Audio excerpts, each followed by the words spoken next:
Welcome to the Masters Union podcast. Today's podcast is going to be very different. At Masters Union, we usually talk about the skills with the employees fixing the higher ed. But today, we are going back to the students. I have with me Mr. Parijat Jain, who has had a stellar career as a partner at Bain, at Goldman Sachs. He is an alum of IIT Delhi and IIM Ahmedabad NCFSE scholar. He's left the professional career to now write mathematics books which actually visualize the maths for students in grade 6 to grade 12. Joining him, I have Mugdha Jain, who's again had a stellar career. She is an alum of Pilani and IIM Ahmedabad. She's had a great career in philanthropy, in consulting, and is now co-authoring books in English. Both Parijat and Mugdha are on a mission to make sure that students from grade 6 to grade 12 are learning maths and English without any fear. Now let me start with a very obvious basic question. The kind of pedigree both of you have and the kind of careers both of you have had, people spend their whole lives building those careers, and both of you chose to walk out and go into education. I would love to know the journey here, why that happened and how that happened. Yeah, well, I was working at Bain for a long time, and I've always been passionate about education. I wanted to do something in education. And I was thinking, what is the best way for me to impact the lives of so many students in a positive manner? And I felt that, books is one place which haven't changed actually over the last many years. If you look at the math textbooks, from now or 2 years ago to what I used, let's say 20, 30, 40 years ago, they're pretty much the same. Yeah. And I thought, why not give the opportunity to so many kids to learn from a good resource, but that also brings math to life through visualization, because I basically believe that when kids can see mathematics, they will be able to understand mathematics and not be afraid of it. And so I thought, let me write math, because that's what I'm passionate about, in a way that is different and that is visual, so that students can understand mathematics. Yeah, and Mugdha, what about you? So I've noticed that and realized that many challenges that we face later on in professional life actually are not rooted in lack of intelligence or lack of intentionality. It's about early gaps in comprehension, in learning, reasoning, expression. Yeah. So that's what led me to the field of education, and specifically to English. Because, English can be studied as an end in itself, of course, as a subject by itself, but I do acknowledge that English underpins every discipline. Well, both of you have chose topics which students are a little bit fearful of or have anxiety, right? Mathematics, in school I remember a lot of people were either pro maths or they were like, hame to samajh hi nahi aata. Right? English again, there were some students who were very favorite for the teacher, saying, oh, what great writing you have. And then there were others, like me, who would just not be good at it. Right? So, is there a shared root cause of choosing these two subjects only? Well, for me, I think math has been my favorite subject for a long time, ever since I was a kid. And it probably has a lot to do with the way I imagine math. I always think about a picture when I'm doing a mathematical operation, So when I was a kid, I would play a lot of snakes and ladders or S.A.R.P. And if you're on 8, let's say, and you roll a 5 on the die, you go straight up to 13. It was, the board was like that. And so in my mind, I have that board in my head when I'm doing addition or subtraction. And similarly, I think other stuff. So I was kind of fortunate enough to have an imaginative mind when I was doing mathematics. And over the years, I think as my journey has gone from, school to IIT, etc., I've observed that mathematics is like a staircase. You can, if you have a solid foundation on on level n, then you can go to level n plus 1, so to say, right? So the next step is easy. But if you don't understand 2 or 3 steps in the middle, then the next jump is very difficult. Correct. So I think for me, it's about giving the opportunity to everyone through a good resource to understand math, to be able to see math and visualize it and internalize it. Because I truly believe that if you understand math, you understand how the world works. If you don't understand math, you can't understand the way the world works. I have a follow-up before we come to you, Mugdha. You said if you understand math, you understand the world. I've heard this so many times that, oh, I learned trigonometry, alpha, beta, gamma.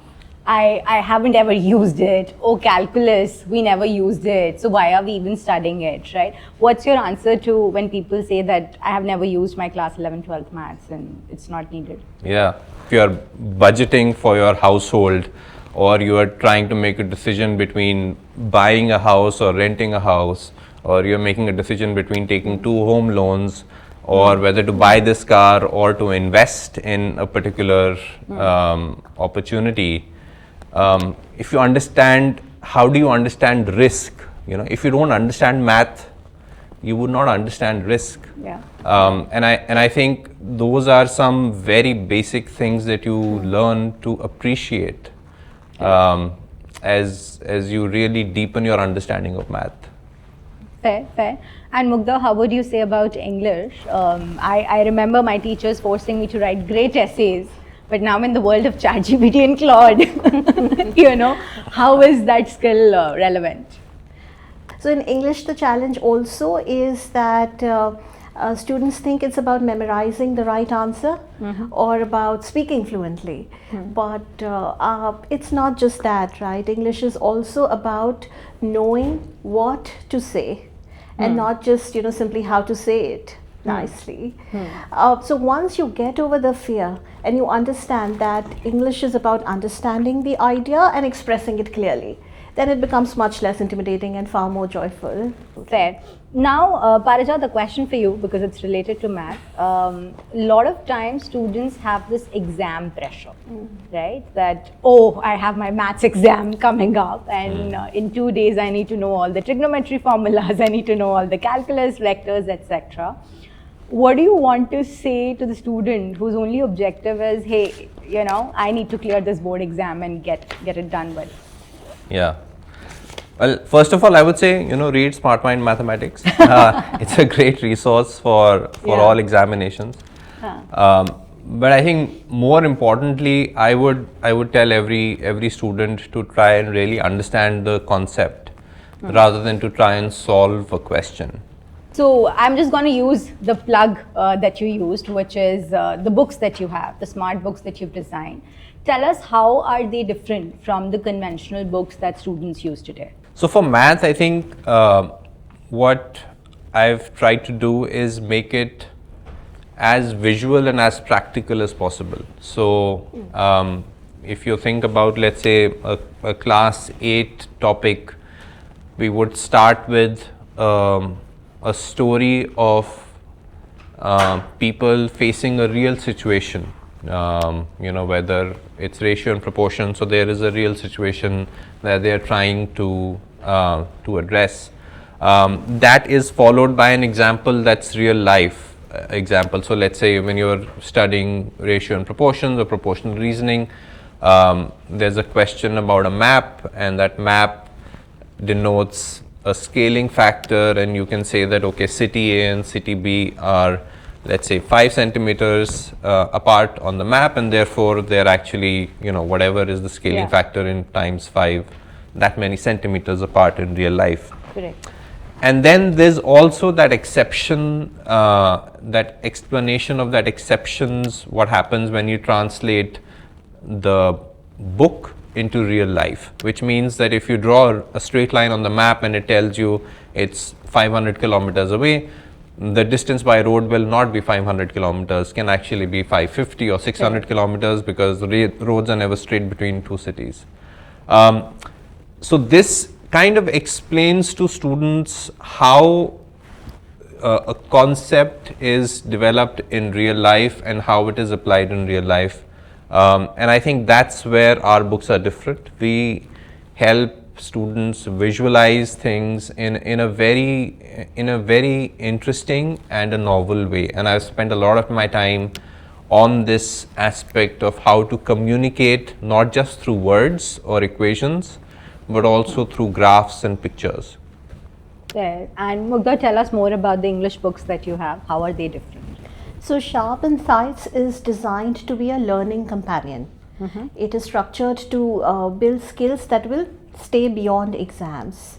It has structured practice and guidance across all 4 language skills: reading, writing, listening and speaking. And we've included a lot of modern learning tools, as Parijat has mentioned. For math, we have visual tools such as mind maps and audio-visual learning resources in English as well. So say for example, if a student has to learn a poem, if you see a lot of the resources that are available online today will just animate the poem and tell you that this is what the storyline is or the plot line is. But we've actually used frameworks to break it down step by step for deeper understanding. So the SMILE framework, for example: structure, meaning, imagery, language, effect. So using this particular framework, students will be able to always remember what are the nuances of the poem and what is it that the poet is actually trying to tell us. So that's how Sharp Insight is designed, and the branding itself reflects what we are aiming for students to gain from this series: sharp reading, sharp thinking and sharp expression. Fair. Now, coming back to the platform that you have, S.H.A.R.P, right? You mentioned a lot about 3D images, pictures, etc. And I know that in your books, it's not just the physical copy, but students can actually scan the QR code and go to the platform, and that's much more visual. Tell us a little bit more about S.H.A.R.P. Yeah, so again, I believe that we should use technology in the best possible way to augment learning and to improve learning outcomes for students. S.H.A.R.P is the digital platform which supports our books, whether it's Sharp Insights English or Smart Minds Mathematics or Shore Sciences, etc. I think what S.H.A.R.P platform has is a host of different digital resources to help students understand and learn concepts. The book is kind of a physical textbook. So the book has certain QR codes which are placed according to the concept that we are teaching, right? And let's say this is 3-dimensional geometry and there are coordinate planes, and students want to visualize actually how to think about coordinate axis and coordinate planes, then they can just scan the QR code and go to the link directly, and they will see the video that we have developed. Now these videos are all also available on the S.H.A.R.P platform, along with multiple other resources like interactive digital resources and some other quizzes, etc. But Parijat, there are enough YouTube videos out there, right? And you just put a search thing on YouTube and some video will pop up. Don't you think these resources already exist? And how does one choose? Yes and no. I think the problem with today's time is an abundance of resources to the extent that there is a lot of noise in the ecosystem. And unfortunately, not all the resources are 100% accurate. I think it's important for us to understand that a resource which is 90% accurate is not a great resource for students to learn from. And my objective is with Smart Minds Mathematics to make sure that whatever we write is 100% accurate. And if a student is going to S.H.A.R.P platform or reading the Smart Minds Mathematics book, they can be rest assured that whatever is written in the book is 100% accurate. And we actually go to great lengths and we take a lot of pain to make sure that that each and everything that we write is 100% accurate when printed. To be honest, parents are so used to buying guides and books. School ne ye book bola hai, let's just buy that. And oh, this guide the seniors have recommended, let's just buy that. So are you seeing a shift in parents kind of researching on their own and saying, okay, which are the best books, and a digital layer also comes with it, so that's a added advantage? Yeah, definitely. I think it's early days yet. We've only released 2 editions, so not that long ago I was at Bain, but I've now been writing books for about a couple of years. So this is the 2nd edition of our books, and we've had an incredible response. We've sold close to 100,000 copies of our books last year, and more this year hopefully, and we've had a great response in terms of students, in terms of teacher inputs and feedback, in terms of parents' feedback. And now the objective is to make sure that the ecosystem is developed so that more and more students and teachers can take benefit from that. Yeah, awesome. Now, Mugdha, coming to you, right? You've been widely covered in the Hindu, the education world, and you've talked about mastering listening skills in a noisy world. And I know you're a parent yourself. Tell us more about how can one inculcate that, and how does that lead to confidence? Great question. And yes, being a parent, I'm living the reality. I believe that listening is one of the most underrated learning skills today. We equate sometimes hearing and listening, but they are really very different. Yeah. Real listening is deliberate. It requires close attention, reflection, the willingness to absorb and understand before articulating a response. So, and that naturally builds confidence, right? That's closely linked. If you do not listen attentively, you are only partially understanding a concept. Yeah. And that uncertainty leads to underconfidence. Yeah.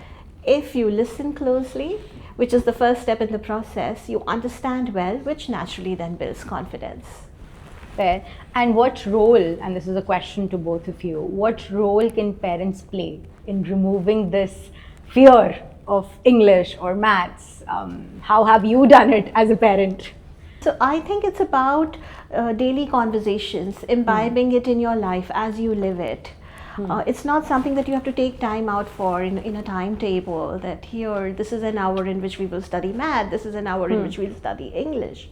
That's not how, then it's again something to be feared, something to be done in a very structured way. How we do it is with our child or at home, just build that into daily conversations and daily activities.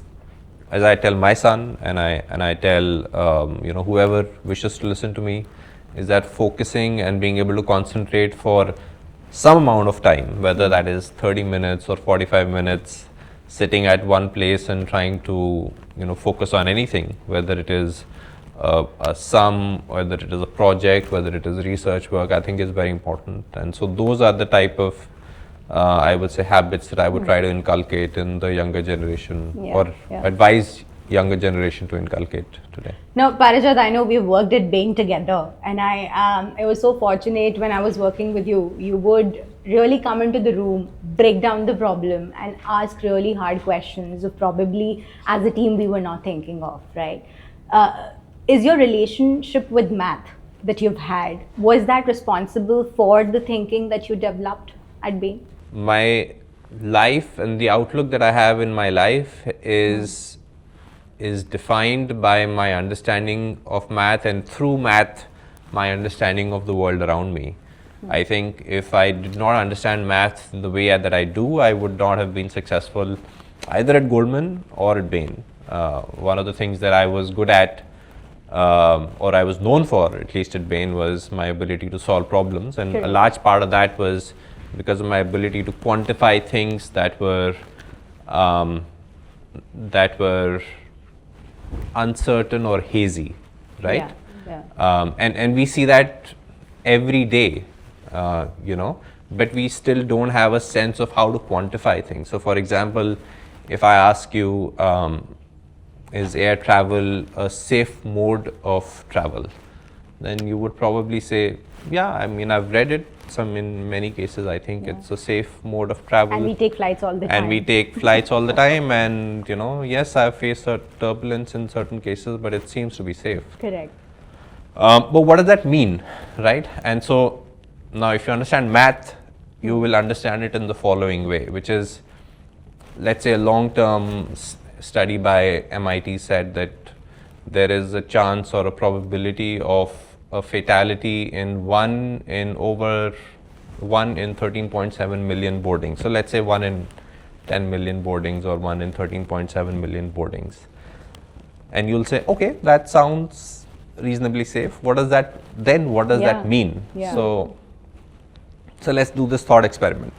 Let's say you get into your car on a Monday morning, go to work, then you get back into your car on a Monday evening and you come back from work. And you keep doing that 5 days, 6 days a week, Yeah. right? So that's 12 boardings. Correct.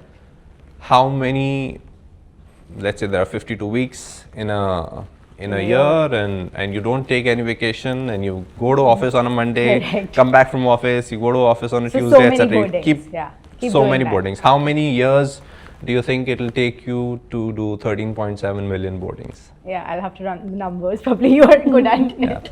Yeah, more than 20,000 years. Okay.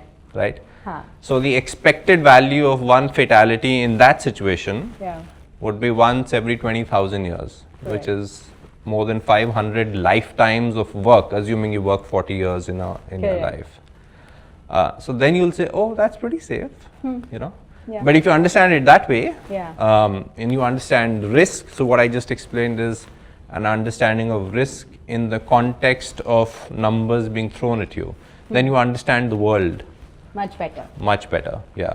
And the numbers would actually be very different for a car accident. So if we talk about that, people will be more scared of Absolutely. Going to jumping work. in their car than stepping on I a know. plane. Yo, fair. Mugdha, let me come to you, right?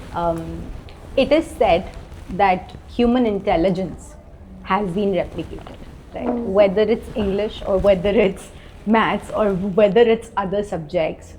Now, the speed at which AI can brainstorm with you or can solve problems is really scary. Sometimes it's better than an average human, right?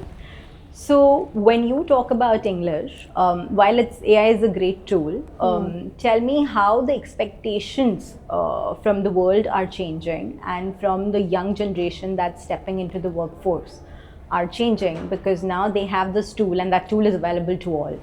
So Absolutely. how do people even differentiate on their skills? Absolutely, great question.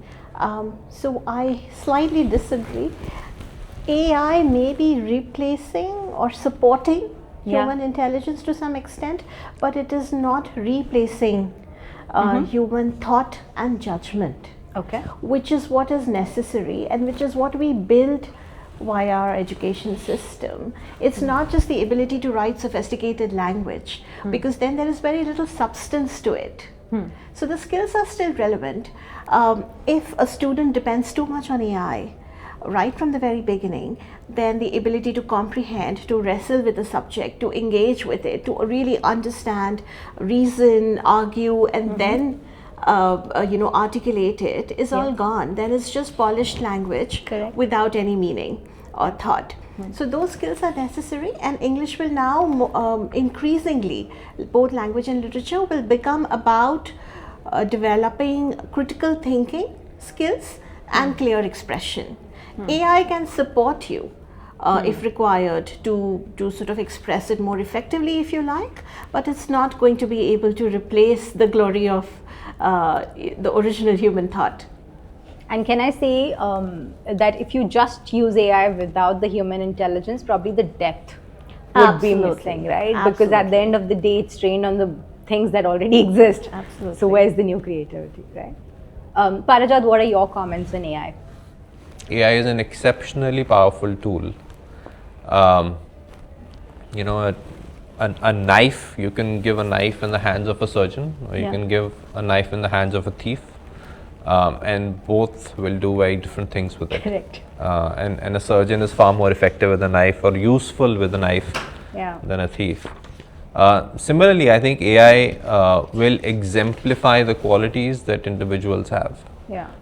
And it's very important for kids and even for adults, I think, to use AI meaningfully, to use AI optimally or effectively. Just using AI without understanding is like me giving a prompt to ChatGPT today saying, write a chapter on Masters Union in Russian. Yeah. Now I don't know Russian. Whatever comes back with it, let's say I send it to take you. it. Sure, it'll be an essay, but I don't know what's in it, right? So Yeah. it doesn't add anything to my critical thinking, or it doesn't augment my knowledge in any way. Fair. And so I think we'll have to come up with something where we all learn how to interact and use AI while keeping our original thought and learnings in place. So one last question to both of you. Similar to my journey, Parijat, I also made a switch from Bain to education. My mission has always been to solve the education to employability gap, right? India has a lot of potential talent. So many, I think, students going abroad and then becoming Sundar Pichai and Satya Nadella. But in India, we're somewhere lacking it. While recruiters are facing talent crunch, and here we are facing unemployability, right? So my mission was, let's build more higher educational institutes, have students learn skills that are actually deployable in the real world from the industry. I want to understand from both of you, what is your mission of jumping into the education side of things? Well, my mission is to enable every student in India to be able to understand mathematics. And they should have the best and highest quality resources available in the form of a book, in the form of a digital ecosystem, at at a very reasonable cost, right? So if you look at our book, it's probably, the book is costing anywhere between 600, 700 rupees, and that's the spend for a year.